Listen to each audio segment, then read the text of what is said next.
Quality, comfort, and grip at an affordable price. Whether it's our standard, pro, or elite socks, there's an option for everyone. Try a pair for yourself now at puregripsocks.com. Maybe we shouldn't throw this one. Really? You sure? Oh! Inside this mini fridge shaped vault is not just what I think is one of the coolest football boots of 2025, it also happens to be one of my personal favorites as it relates to fit, feel, and performance. Where it must be said, when these come out tomorrow, they come in a normal box. This one was purely for promotion, but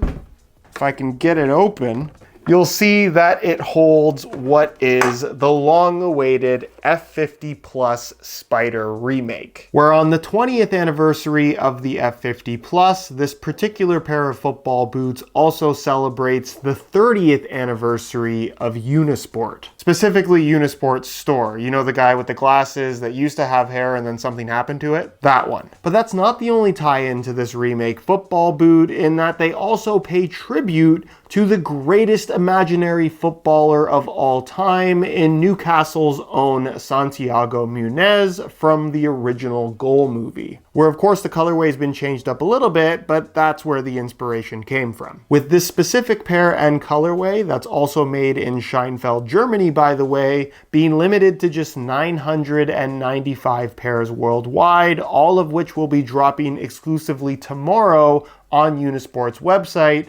with a retail price of 270 euros. Which obviously isn't cheap, but it's pretty crazy that you're getting a made in Germany F50 Plus remake for the same price as a normal F50 Elite. Where as soon as they're available, I'll post a link to get them down in the description, although I wouldn't wait long because this is one of those pairs that I'd anticipate selling out pretty quickly. But we're not here to talk about these as a collector's piece. How does an F50 Plus remake actually fit and feel? Well, surprisingly, really good. I have another pair of these in a colorway that I can't show you as of yet, but I've been wearing them for quite some time, and I have to admit, I've been thoroughly impressed, pleasantly surprised, and honestly, a little disappointed that this just isn't an inline F50. I like them that much. So if you're interested in learning more, including how they fit and feel on feet, please stick around, watch the entire review. And if you are not subscribed already and appreciate the unsugar-coated, unsponsored, brutally honest opinions on this channel, make sure you hit that subscribe button along with the little bell notification so you don't miss out on my reviews of all the latest football boots of 2025. So first things first, here's an OG 2005 F50 Plus, which admittedly is kind of a weird pair of football boots. It came in two different variations, one with a full leather upper, where when you're talking about this particular colorway, the pair that Santiago Munez wore in the movie,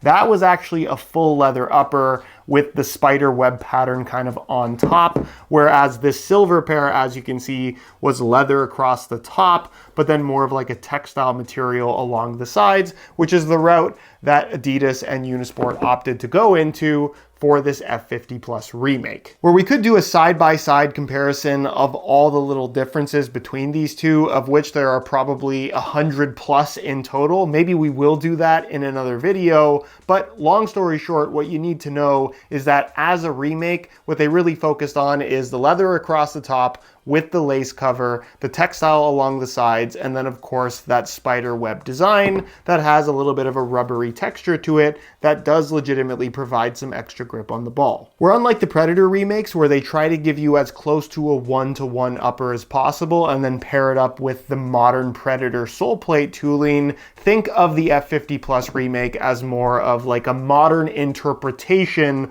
of what the F50 Plus would be if it came out in 2025. Which is kind of crazy because the F50 Plus as a whole is a design that honestly just doesn't make a lot of sense. And I mean that in the best way possible. Where for starters, like we've seen from most of the made in Scheinfeld product line from Adidas, the quality, the materials, everything is top notch. They did a really nice job with putting these boots together and generally just using materials that feel both good in hand as well as on feet. In saying that, the OG F50 Plus doesn't really share anything in common with the modern day F50, where of course they did give it the Sprint Frame 360 sole plate and stud pattern, so that remains unchanged from a modern F50. However, the upper is entirely different in almost every single way, even though the base is technically the laceless F50 Elite, where you can see across the top of the foot, you have a one-piece enclosure with that elasticated prime knit that ends up being covered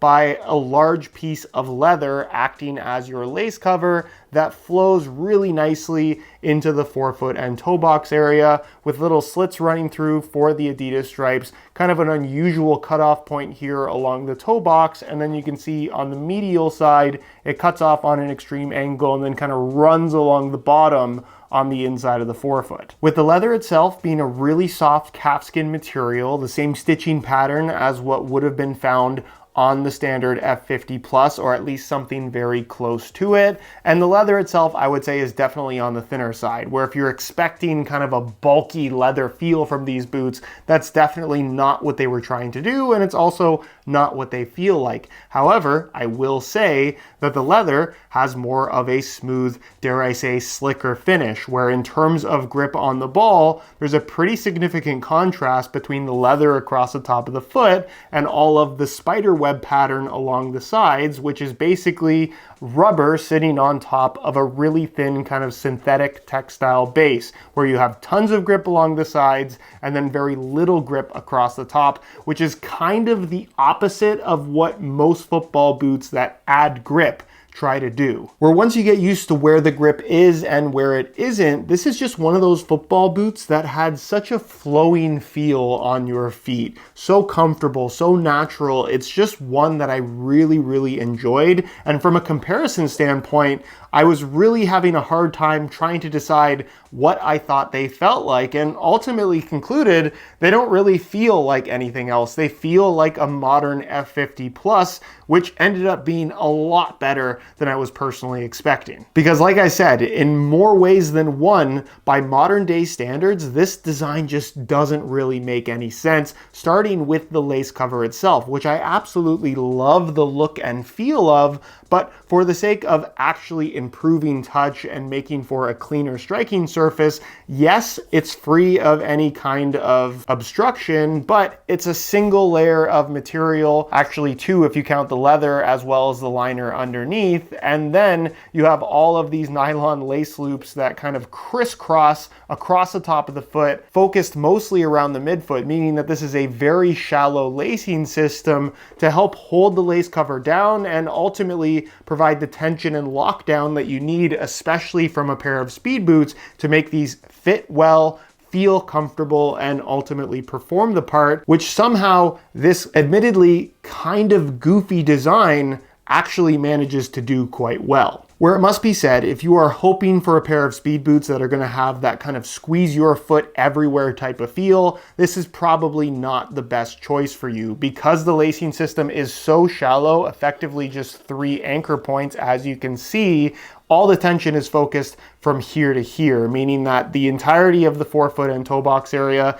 is relatively relaxed in terms of its tightness. And given the fact that it is a natural leather material, that's also going to stretch a little bit as you wear them in. Again, it's not going to be overly tight, where from a fit, feel, and experience perspective, even though this is based off of that laceless F50 Elite, they really don't feel anything like any of the standard modern F50 models. And that's honestly what I really like about them. Moving to the rear, like the OG F50 Plus, this remake does maintain a low-cut construction. However, the heel design and lining material is completely different from the normal F50 in that it's wrapped with this really soft microfiber material. You have the 3 stripes running up the back, which was a signature element of this particular football boot. And as you can see, there is plenty of padding along the back, the sides, and even the upper part of the heel area, making for great overall comfort as well as fantastic lockdown.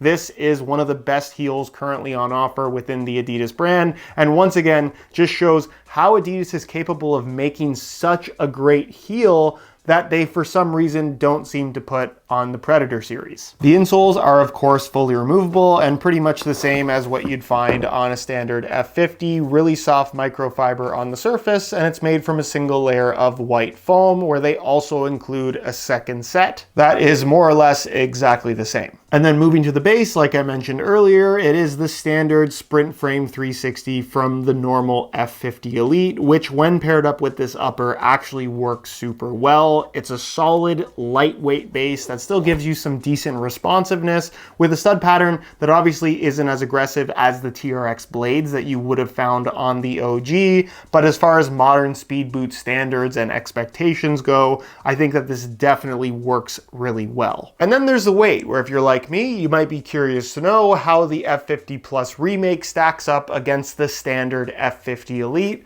both in the same size 9.5 US. We'll start off with the normal F50 on the scale, and you can see that they weigh in at a very lightweight 6.75 ounces, the equivalent of 191 grams. Change the scale back to ounces, and we'll throw on the F50 Plus, and you can see that they weigh in at 7.45 ounces, the equivalent of 211 grams. And then just for fun, we'll throw on the OGs in a size 9 with the lightweight insert, and you can see that they weigh in at a significantly heavier 11 ounces, the equivalent of 312 grams. In other words, despite being 100 grams lighter than an OG pair, they are still 20 grams heavier than a standard F50 Elite, where once again, it's a remake that doesn't necessarily make a lot of sense from a construction standpoint, but if you're not worried about those extra 20 grams, or as a whole, these boots still feel very lightweight, the unique combination of features that they have on offer is genuinely unlike anything else currently on the market. When it comes to putting on the F50 Plus, one of their quirks that you could view as a negative thing, but it's kind of just the nature of how they decided to do this lace cover system, where normally on the OG it was held down by Velcro, but on this remake it's actually held down by the tension of the laces themselves. So when it comes to tightening them, you can kind of adjust them here in the middle, but for the most part all you can really do is just pull on the two ends, and then as you pull on those ends, it pulls the lace cover and holds it in place. Admittedly, really well, but now when it comes to tying your laces, you kind of have to fight with pulling the tongue back or the lace cover back and then just holding it down, which can be a little bit tricky. You get used to it pretty quickly, but once you've tied them, now you have kind of these laces hanging out the sides, and you can't really tuck it in because the lace cover is being pulled down on top of your foot. So all you can really do, if you don't want the laces hanging out, is just pull the loops really big and then kind of just tuck it in the side, which again, isn't really a big deal. I would probably do that anyways, but unlike the original, you don't kind of have that pocket underneath the lace cover. As far as the fit and feel on feet is concerned, I am personally a huge fan, although it must be said, they really don't compare to the other modern F50s despite being on the same sprint frame base. What you're gonna find is what is a noticeably softer feel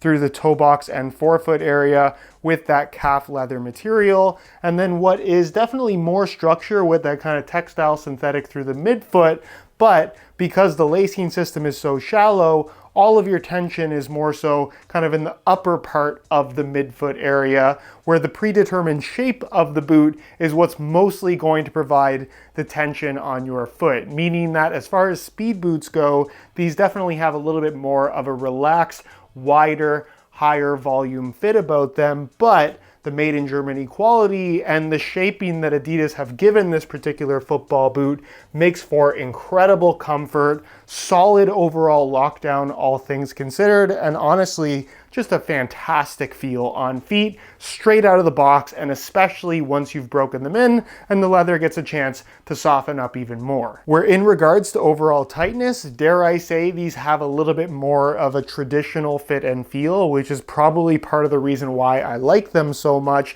and because it's paired up with that modern F50 sole plate that isn't quite as extreme as, say, what's on the normal modern F50 Plus or even a Nike Mercurial, you just end up with this very natural sensation on feet with a pair of football boots that really feel, like I said earlier, like they kind of flow with your feet rather than work against them and have that stiffer kind of modern speed boot feel, which isn't necessarily a bad thing. It's just not what these have on offer. From a width and sizing perspective, I would definitely say that these have some extra width that all the other variants of the F50 don't. That is not to say that this is an extremely wide pair of football boots, but they are certainly definitely the widest of all the 2025 F50 releases. And as far as sizing is concerned, I'm wearing these in my usual size 9.5 US. And because of the leather, along with the shaping of this football boot, along with also the little bit of a lack of tension that you have in the forefoot, they kind of feel like they have a little bit of extra length compared to a synthetic F50 in the same size. However, I didn't think that it was enough extra length to justify going down in size. So sticking with my normal 9.5 felt really good. And for the vast majority of people, I'd recommend staying true to size, or at the very least, going for the same size that you currently wear in an F50, if that's something that you're currently doing. Where in conclusion, the only genuinely bad thing that I can say about the F50 Plus remake is that they might just not be your cup of tea based on what you're looking for, and based on the fact that, like I said, it's an oddball football boot in terms of having leather across the top, grip along the sides, a super shallow lacing system, and generally just styling that is either super nostalgic for you or just kind of weird looking by 2025 standards. However, if you like trying new things, you like the idea of a leather F50 again, you like the idea of having a thinner upper with extra grip along the sides, you like the crazy nostalgic styling, or maybe even you had a 2005 F50 Plus and would like something at least somewhat similar again for the same price as a normal F50, but to also get that made in Germany quality, this is a pretty tough football boot to beat. Where aside from looking really cool on paper, it's a football boot that honestly makes no sense whatsoever, but in reality, the experience of the F50 Plus remake could not have been more pleasant, at least for me. Where I don't necessarily think everyone will agree with me or have the same overall experience, but given the choice between all the F50 variants that have come out in 2025, including all of the inline models, this is the one that I would personally choose to wear. In fact, I'd probably pick these over most other football boots, to be honest.